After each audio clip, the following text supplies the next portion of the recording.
Welcome to Kenton's videos. Enjoy the video. I will explain palm oil basics you need for cooking and storage. Use refined palm oil for high heat because it has a 450 degrees F smoke point.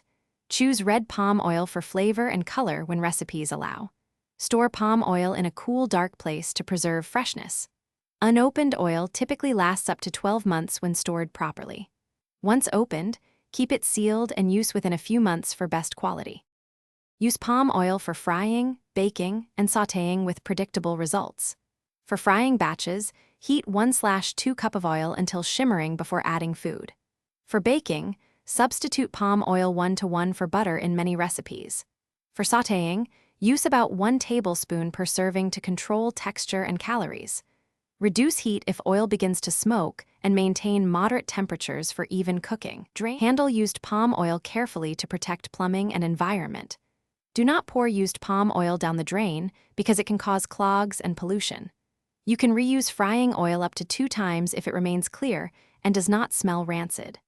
Cool used oil and strain solids before storing it in a sealed container for reuse.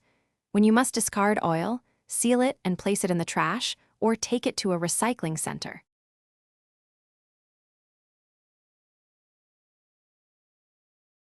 Thanks for watching. Consider subscribing if we helped you.